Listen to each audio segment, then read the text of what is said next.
मी ना खूप लालची आहे थोडा. म्हणजे मला खरंच माहिती नव्हतं की असं होईल. मला पायऱ्या चढलो आहे मी काही. अजून खूप पायऱ्या बाकी आहेत, खूप स्वप्न बाकी आहेत. फक्त स्टंट किंवा सगळ्या गोष्टी ना त्याच्यासोबत एक काहीतरी मसाला ते रेडी करतात. आपले नेता एज्युकेटेड असेल, डेव्हलपमेंटबद्दल बोलतील, तेव्हा ना आपला देश खूप वेगळ्या पातळीवर जाईल. राष्ट्रधर्म म्हणजे आपला वोट करणं आहे. का आता कशी मुलगी माझी कसं सांगू इथे. पोस्ट ग्रॅज्युएट डिग्री कोर्सच्या माध्यमातून परिपूर्ण राजकीय नेतृत्व घडवणारं आणि प्राध्यापक राहुल कराड यांच्या संकल्पनेतून साकारलेलं भारतातील पहिलं institute MIT school of government presents जागर लोकशाहीचा. नमस्कार, मी Pranav Dhamale. For the people न्यूजमध्ये आपल्या सर्वांचं स्वागत. महाराष्ट्रात ठाकरे हे नाव नाही, आता ब्रँड झालेलं आहे. राजकारणातले ठाकरे घराघरात पोचलेले आहेत, पण राजकारणाच्या बाहेरचा एक ठाकरे असा आहे जो घराघरात पोचला आहे, ज्याला जनतेमध्ये लोकांपर्यंत पोचायला कुठलं आश्वासन देण्याची गरज नसते, पण त्याचं नाव अनाऊन्स झालं की लोकांमध्ये एक उत्साह येतो. महाराष्ट्रातल्या प्रत्येक आईसाठी तो एक मुलासारखा आहे, प्रत्येक तरुणासाठी तो भावासारखा आहे.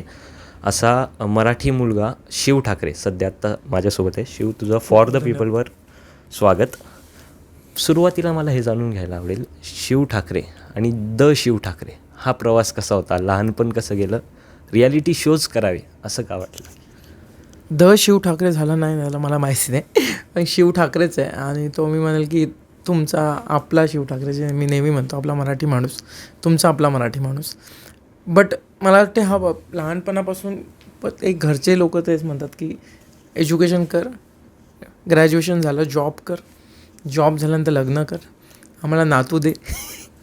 फक्त तेच असतं की जेव्हा तुम्हालाही माहीत नाही पडत आपले स्वप्न पूर्ण होतील नाही होतील.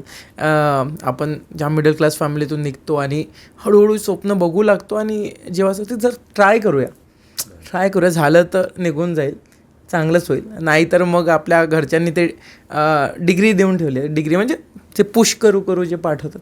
पण छान झालं आहे. म्हणजे मला पायऱ्या चढलो आहे मी काही. अजून खूप पायऱ्या बाकी आहेत, खूप स्वप्न बाकी आहेत. तर आता जर्नी सुरू झाली आहे, खरंच सांगेल मी आता, आणि ते आपल्या लोकांमुळे झाली आहे. सैन्य आणि क्रीडा क्षेत्रात करिअर करायचे? नेताजी सुभाषचंद्र बोस सैनिकी निवासी शाळा पुणे. ॲडमिशनसाठी संपर्क 960 781 1662. जर्नी सुरू झाली आहे, पण याची सुरुवात बेसिकली रियालिटी शोज, आता खतरो के खिलाडीसारखा शो तू केला. असे किडे लहानपणी करायचास का? मला वाटतं कोण नाही करत यार. म्हणजे महाराष्ट्रातले किंवा आपल्या भारतातले, आपण भारतच त्यासाठी ओळखलं जातो की आपण जुगाडू आहे. आणि आपण हे कोविडमध्ये बघा ना, आपण खूप लोक जे गावचे लोक आहेत ना, त्यांना खूप कमी प्रॉब्लेम झाले, कारण आपण नालीतला बॉल खेळत होतो लहानपणी. आपलं ते सॅनिटायझर तर आत्ता बघितलं मी, आपल्या कोविड आले तेव्हा. तर मला असं वाटतं ते किडे लहानपणापासून होते. पण जेव्हा तुम्ही टी व्हीवर काही करता ना, तेव्हा काही गोष्टी असतात, फक्त स्टंट किंवा सगळ्या गोष्टी ना त्याच्यासोबत एक काहीतरी मसाला ते रेडी करतात. तर तेव्हा माहीत पडतं, अच्छा हे पण विकलं जातं असं. तर ते एक मजा येते, मोठ्या मोठ्या लोकांकडनं काही शिकायला मिळतं. पण ते किडे मला असं वाटते सर्वांमध्येच असतात, फक्त जशी वेळ येईल तेव्हा ते बाहेर येतात. If I am not wrong, correct me. Shiv Thackeray आधी अमरावतीतला एक साधा मुलगा होता, पण रियालिटी शोजमुळं आता तो प्रत्येक महाराष्ट्रातल्या माणसाच्या गळ्यातला ताईच झालेला आहे. इवन महेश मांजरेकरांचा तो लाडका झालेला आहे, रोहित शेट्टींचा तो लाडका झालेला आहे.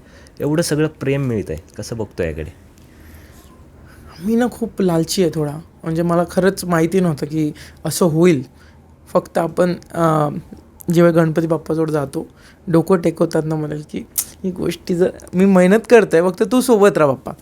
तर आता त्या गोष्टी खरंच सुरू झाल्या. मी जसं आधी सांगितलं, पायऱ्या मिळत आहे मला, एक दरवाजा ओपन होत आहे नवीन नवीन गोष्टीचा. मला मेहनत करायची आता खूप, पण मला नव्हतं माहिती अशा हे गोष्टी शक्य आहे नाही आहे आपल्याकडनं.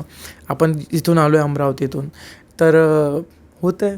मला वाटते स्वप्न पूर्ण होतात हे आपल्याला माहिती नसते, आणि भीती वाटते थोडी की आपण ज्या फील्डमध्ये आहे, कधी कधी इंजिनिअरिंग सोडून आपण ते जे वर्ष देतो त्या फील्डला, लोक आपल्याला म्हणतात वर्ष वाया गेले तर काय होईल, लाईफ खराब होईल, हे होईल. तर बट कधी कधी असते ना की वरचा असला ना, बाप्पा असला, आई बाबा आशीर्वाद असले आपले, तर निघून जातो आपण. म्हणजे तुझी स्वप्न जी आहेत ती पूर्ण होत आहेत. घरच्यांचं एक स्वप्न पूर्ण व्हायचं बाकी आहे फक्त आता. त्यासाठी महाराष्ट्रातल्या खूप मुली प्रयत्न करत आहेत. घरच्यांचं स्वप्न आहे शिवनी लग्न करावं, आणि त्यासाठी महाराष्ट्रातल्या खूप मुली प्रयत्न करत आहेत. कशी मुलगी पाहिजे आहे तुला? का आता कशी मुलगी पाहिजे कसं सांगू इथे. पण मला यार आपली साधीसुधी मुलगी पाहिजे. मला साधीसुधी म्हणजे असं नाही, आपले संस्कार जपणारी. आता मी कसं सांगू यार, बस आधी मराठमोळी पाहिजे. मराठमोळी पाहिजे. पण मराठमोळी म्हणजे चालेल मला, बट मराठमोळी फर्स्ट प्रायोरिटीवर असते. आपली आई खुश होईल आणि असं असतं घेऊन चालणारी पाहिजे. म्हणजे आत्ताच्या जगात जेव्हा आपण आईबाबांना बघतो तेव्हा तर की किती काही थोडे अनबन त्यांच्यात झाली आहे. आपण सगळ्यांच्याच आईबाबा झाली आहे, पण त्यांनी कधी ते ब्रेकअप डिवॉर्स या कधीच मी माझ्या मावशीकडे, माझ्या बाजूच्या काकूकडे कधीच नाही ऐकलं आहे. आता आम्ही बघतो आहे की आमचं वर्कआउट नाही होतं आहे, आपण दूर हो. हे काय होतं वर्कआउट करावं लागतं. बरोबर.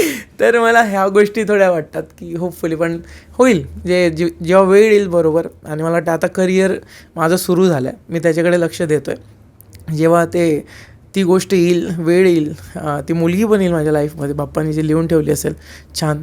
पण मी नेहमी हाच विचार करतो की जसे आपले आईबाबा होते की थोडी अनबन झाली तरी काही, तो मेन असते की आपण लास्ट जेव्हा एका मुलीसोबत जर लग्न केलं तर लास्टपर्यंत तिच्यासोबत राहायला पाहिजे. सगळं सुरळीत चालू आहे, पण एक सामाजिक बांधिलकी असते. अगदी शेवटचा प्रश्न आहे आणि प्रश्न पूर्णपणे अराजकीय आहे, फक्त निवडणुकांचं वातावरण आहे म्हणून हा प्रश्न आहे. दुसऱ्या टप्प्यात अमरावतीत मतदान होतं, तू मतदान केलंस. मतदान करताना ॲज अ पर्सन म्हणून शिव ठाकरे काय बघून मतदान करतो आणि लोकांनी काय बघून मतदान करायला पाहिजे, आणि त्यालाच जोडून सध्याची राजकीय परिस्थिती जी आहे ती त्या परिस्थितीकडे ॲज अ पर्सन म्हणून आणि ॲज अ सेलिब्रिटी म्हणून तू कसा बघतोस? सर्वात आधी म्हणेल की आपलं राष्ट्रधर्म म्हणजे आपला वोट करणं आहे. आणि जेव्हा तुम्ही वोट कराल तेव्हा तुम्ही काही शब्द तुमच्या मनातल्या गोष्टी बोलू शकाल. आपण जर वर्षभर 5 वर्ष काही गोष्टी काही टीका करतो, सिस्टमबद्दल बोलतो, जर आपण वोटच करत नाही तर मला असं वाटतं की तिथे कुठेतरी आपण चुकीचं आहोत, कारण आपण वोट नाही केलं. पण मला असं वाटते वोट करताना मी कलाकार आहे, मी कुठल्याही पक्षाबद्दल बोलणं हे बरोबर नसेल. तर मी एकच सांगेल की डेव्हलपमेंट, एज्युकेटेड लोक फर्स्ट प्रायोरिटीवर ठेवा. मला असं वाटतं जेव्हा आपले नेता एज्युकेटेड असेल, डेव्हलपमेंटबद्दल बोलतील, तेव्हा ना आपला देश खूप वेगळ्या पातळीवर जाईल आणि त्याची गरज आहे. सध्या मला असं वाटतं असे नेता पाहिजे की त्यांना बघून ना आपण अजून एखादा नेता बनायला. असं काही नाही की तुम्ही जर एज्युकेशन करत आहात आणि तुम्ही त्या फील्डमध्ये नाही जाऊ शकत.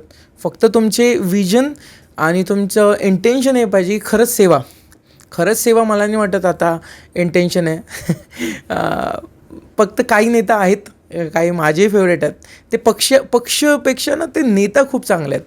जेव्हा ते बोलतात तेव्हा डेव्हलपमेंटबद्दल बोलतात, जेव्हा काम करतात त्यांच्याबद्दल आम्ही कधी कारमध्ये बोलतो तर त्यांच्या कामाबद्दल बोलतो.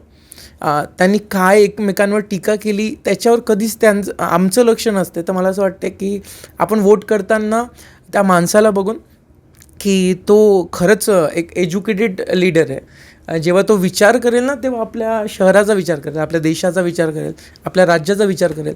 आपण समजूतदार आहोत सर्व. तर असं वाटतं की फक्त वोट करा पहिले आणि नंतर सगळ्यांचं आपापलं मत आहे.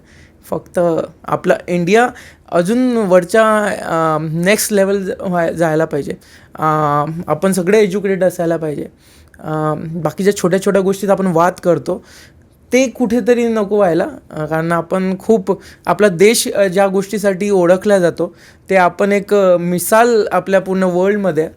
तर आपलं वोट खूप महत्त्वाचं आहे. मी छोटा माणूस आहे, तुम्ही खूप समजूतदार आहे, फक्त वोट करा. Yes, thank you Shiv.